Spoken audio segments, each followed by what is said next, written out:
मैंने संकेत किया कदाचित उच्च पद पर प्रतिष्ठित महानुभावों के द्वारा भी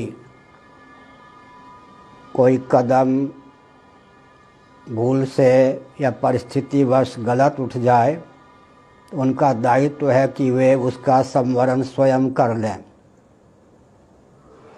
मैंने संकेत किया कि आचार्य पीठ की गरिमा की रक्षा तभी हो सकती है जब कोई भी आतंकवादी अराजक तत्व गुप्त या प्रकट ढंग से उद्भासित न हो। मैं सबको आत्मा स्वरूप समझता हूँ। मेरे पांव पर कुठाराघात अपने पांव पर ही कुठाराघात है। मेरे पद का मेरा अपमान अपना ही अपमान है। इस तथ्य को हृदयंगम करते हुए किसी भी अराजक तत्व को आचार्य के रूप में ख्यापित करना उचित नहीं। परंपरा से जो आचार्य पद पर प्रतिष्ठित हैं उनका तिरस्कार अपना ही तिरस्कार है। एक संकेत मैं माननीय प्रधानमंत्री जी और लाडले प्यारे आदित्यनाथ योगी जी को देना चाहता हूँ कि शासन तंत्र तभी सुरक्षित रहता है जब आचार्य पीठ सुरक्षित रहती है। आचार्य पीठ में अराजकता छाने पर अराजक तत्व जब आचार्य बन के घूमते हैं तो शासन तंत्र अधिक दिनों तक टिकता नहीं और राष्ट्र भी रसातल में पहुँचे बिना नहीं रहता। इस तथ्य को हृदयंगम करके सबके प्रति लाड़ प्यार चाव भाव से मैं कहता हूँ, अगर कोई व्यक्ति किसी से प्रेरित होकर स्वयं को आचार्य के रूप में ख्यापित कर रहा है तो अभी मेरा लाडला प्यारा है।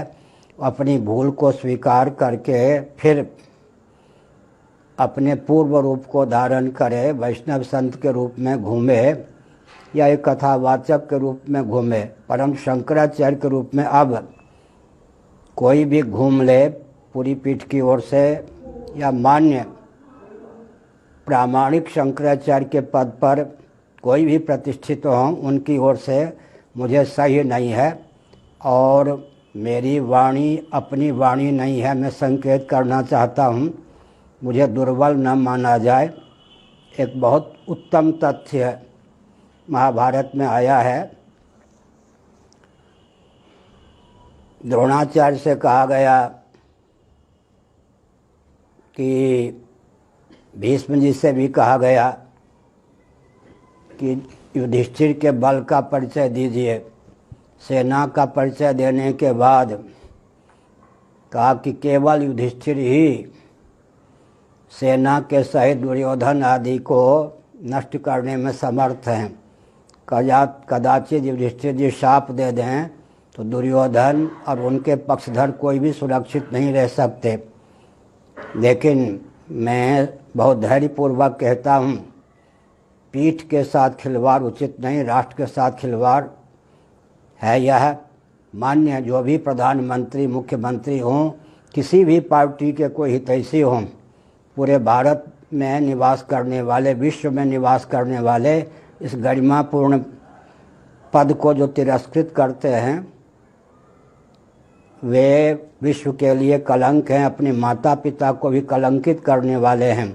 ऐसे तत्व का निराकरण शीघ्र होना चाहिए, उन्हें सन्मार्ग पर लाने का प्रयास करना चाहिए। माननीय श्री मोदी जी, आदित्यनाथ जी, बहुत अच्छा आपको अवसर प्राप्त है।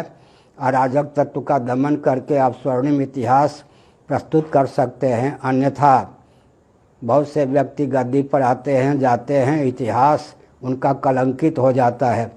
मैं बहुत अपनत्व के साथ एक तथ्य याद दिलाना चाहता हूँ। आदित्यनाथ योगी जी, आप बचपन से संत वेश में हैं। उत्तर प्रदेश के किसी मुख्यमंत्री ने आपको यातना दी थी, याद है? उस समय केवल मैंने आपका साथ दिया था। बाद में आप सांसद होते हुए भी पार्लियामेंट पर रो पड़े थे, वो दिन याद है या नहीं? विश्व में कोई भी आपके दल के व्यक्ति भी आपका साथ देने वाला नहीं था। उस समय केवल अंदर बाहर से सहानुभूति या सहयोग मैंने किया था। उस दिन को याद करके हंसी मजाक का विषय मत बनाइए, अपने दायित्व का निर्वाह कीजिए। नारायण।